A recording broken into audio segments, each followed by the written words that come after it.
This is Richard Berry, broker associate with the Ciscos Group Realtors. I'm at Subtle Woods today, and we'll be here this weekend.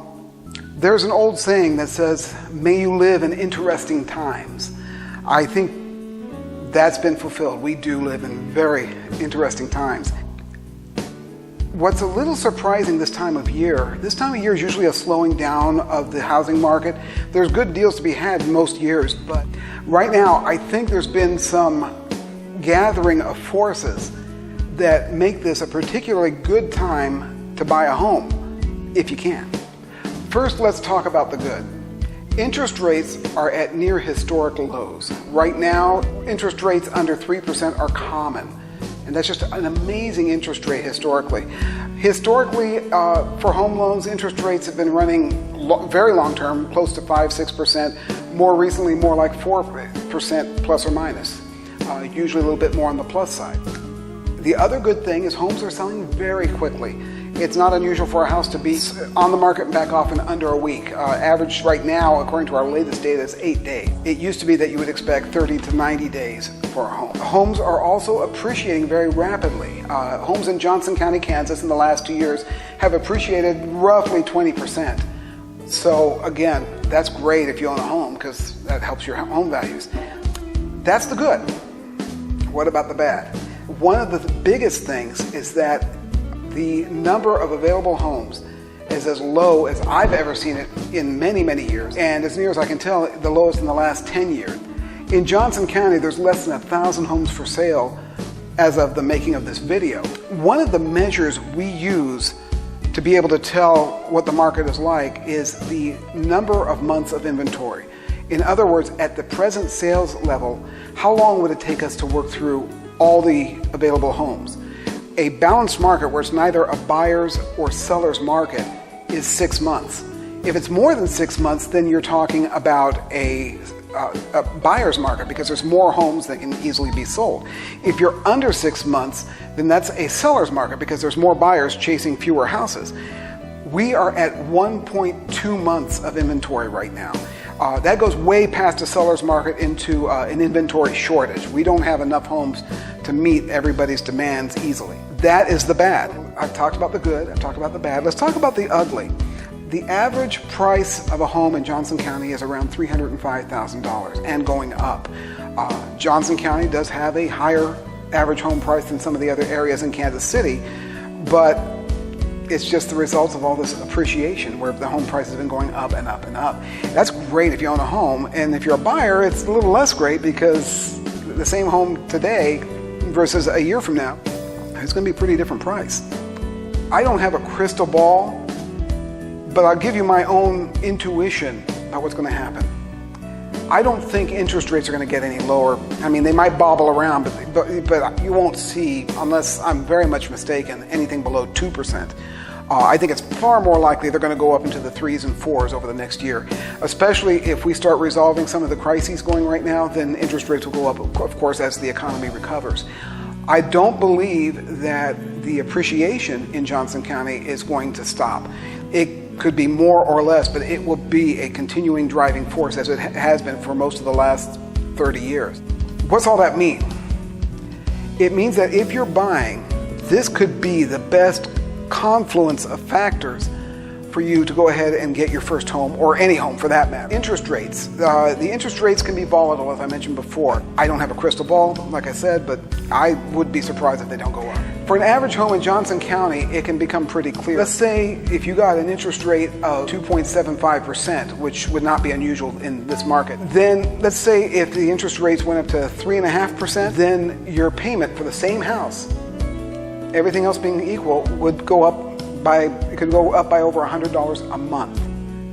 If the interest rate went up to say 4%, then you could be getting close to $200 difference a month in payments.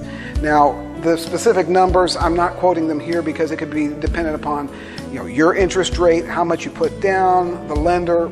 There's several factors that can twist that. I'm just giving broad numbers of just what you can expect.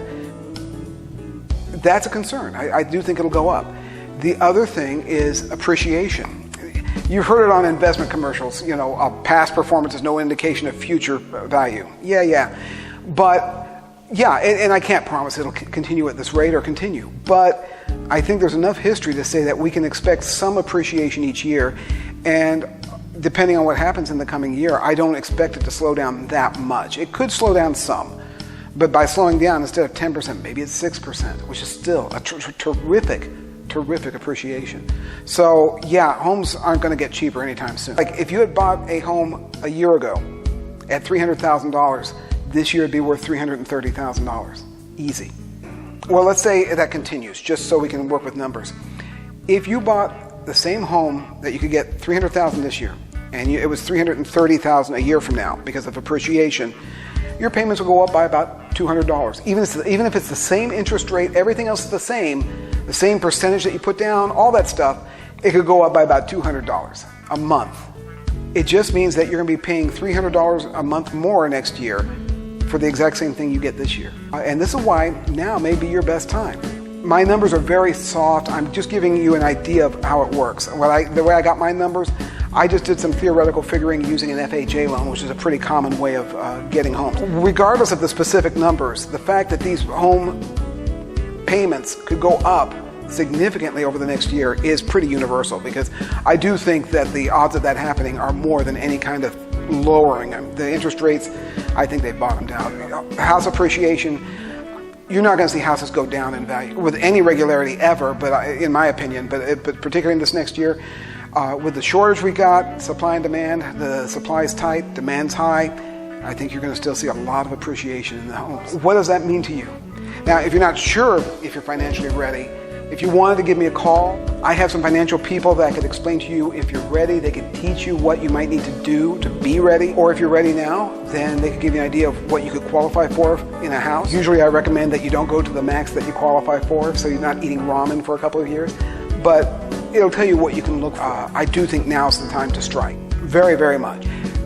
And if appreciation continues, you're locking in the house at the present value. Any appreciation going forward is to your credit. So that house you buy this year at $300,000 may be worth $330,000, maybe next year. But that $30,000 difference is value you own. So it's worth considering. The difficulty may be finding the right house. Again, there's less than 1,000 out there right now in Johnson County. Other parts of the town, the specific number may be different, but for the overall city, it's still an inventory shortage. What are your options? Well, one, you could be a little more flexible in your location. If you want to be in a specific school district, that could be difficult to find a home, because then you may only have a small number of homes to pick from. So you could broaden your location, and that, of course, lets you cast a wider net, which, if I'm going to stay with the fishing analogy, means you catch more fish. The other thing you could do is be more flexible in what you need in a home. Some people say, well, I need 4 bedrooms, 3.5 baths, and maybe you could give up on a bath. Or maybe you're okay with 5 bedrooms, something like that. More flexibility will obviously make more homes available. The third option would be to build. That can still be kind of difficult because builders are maxed right now. One of the reasons for the housing shortage is that building new homes is having a hard time keeping up. But even so, it can be done. I have access to many builders. If you have some land that you like, we could look at that. If you want to find some land, we could look at that as well. So that's another option. One of the other options, and yes, I am the listing agent for Subtle Woods, but we have 3 homes available right now that you could buy. One is our Timberwood next to our model home. It's just about ready. So we could be ready in 1 to 2 weeks, and you could move in. So that's one. We have 2 more homes that are not quite as far along. They're probably 60 to 90 days out. The 2 that are in progress are the same floor plans as our model home and the Sunflower next door, the one I said is just about ready. And it could get you a very nice home at a very reasonable price with a lot of upscale touches. The third option within Subtle Woods is we have available lots that you can pick from one of our floor plans. We have 8 floor plans, and you can build. If that interests you, come on by or give me a call, and we'll set up either a virtual appointment, like with video, like what I'm doing right now, or we can get together and mask up and take a look at all the homes and see what you think. And even if Subtle Woods is not for you, give me a call if you'd like help in getting a home. And I'd be happy to help you either with a home here at Subtle Woods or another home.